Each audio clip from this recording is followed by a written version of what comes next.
We're really turning into a fascist state. And I'm sure you, as an educated man, David, understand that fascism is a phenomenon of the left.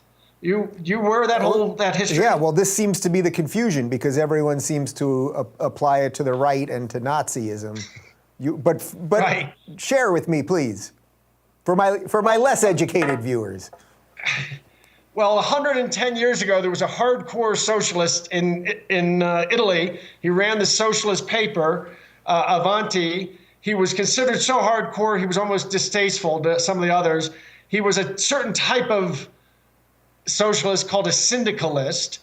And, after Marx, there's different strands of socialism. And some strands are the Leninist, Stalin strand. But there was another strand that was like Proudhon and George Sorel, who believed in worker participation and worker democracies and blah, blah, blah. And they ended up evolving this theory of how to organize society, syndicalism, which is basically everyone belongs to a union and then of different kinds. And then the unions all meet in the halls, the great hall of the government. And with a firm hand of the government controlling and pushing, they reach their deals. And then you as a minion just live within the deal that your guild makes.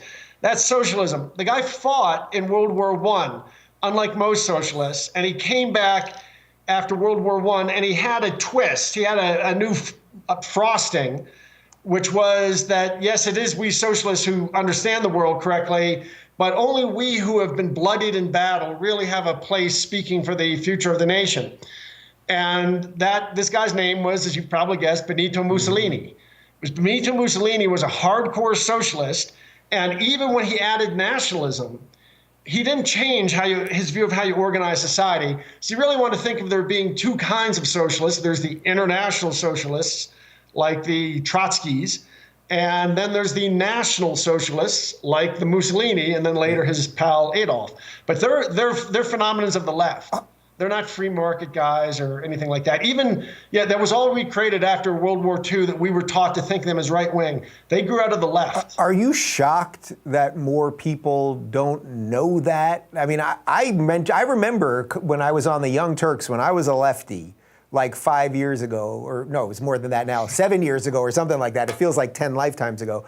I remember saying something like that on air once about, well, wait a minute, weren't these guys really on the left if you really know what leftism is? And everyone kind of screaming at me. But is everything that we're seeing now just a failure of our education system, that nobody knows anything? Not only do we not know history, we're actively erasing history. It is indeed. I don't know if you're aware of my friendship with Milton Friedman. Do you know that story? No, I don't, but I'd love to know it because, of course, I have nothing but admiration for Milton Friedman. Milton thought that the way you save the nation was with school choice. And he used to say that our current government school system, or our socialist school system, is going to teach socialist values, and a free market system would teach freedom. He saw that's how we save the country in the long term. Just before he died, about a month before he died, he called me, and his foundation was supposed to dissolve at his death. And the single greatest honor of my life was he called me and said, Rose and I want to change our will, and you're going to carry on in my name for 10 years as the head of the Friedman Foundation, which I did, and then stepped down. And he said, carry on for 10 years, and you step down and change the name to something else. And so I did that for 10 years. I think that so many of the problems we face, these government schools, he wouldn't call them public schools, government schools, have really become little indoctrination camps.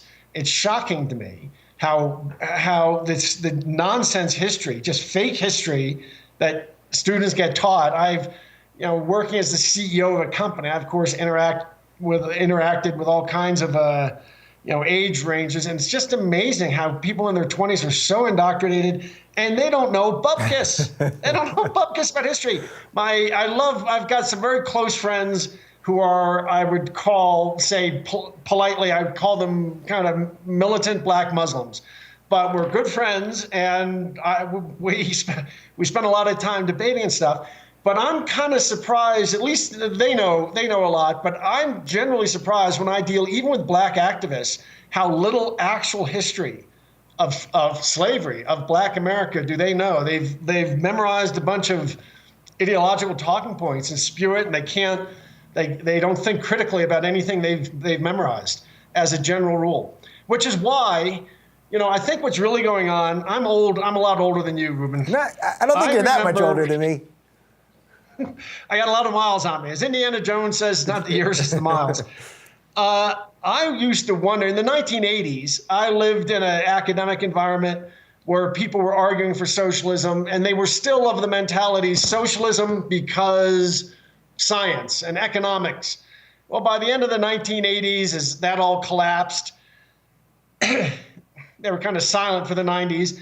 Then they became socialism because of ethics. And so there were all these ethics programs set up at universities. And from what I saw of them, their basic point was, if you're going to be ethical, you got to be a socialist. And then by about 2010, it became socialism because you're racist. Yeah. Then by about 2015, it became socialism because shut up. And then more in the last couple of years, it become socialism because Black Lives Matter. It's all intellectual goo. So, and I wondered where they were going to go when they ran out of. I mean, I was in academia when I saw socialism collapse as a worldwide movement, and I thought there's always the control freaks among us. They're going to come back someday with some new way to pitch it. And I've seen in 20 years, like I say, there's 3 or 4 different stages. So this to me is just, they can't even have the arguments anymore. They cannot even conduct themselves in a normal reasoned discourse that you used to take for granted anyone out of college could do. And since they can't do that anymore, they don't really want to have the arguments. They don't want to have any debate. They just want to say socialism because power.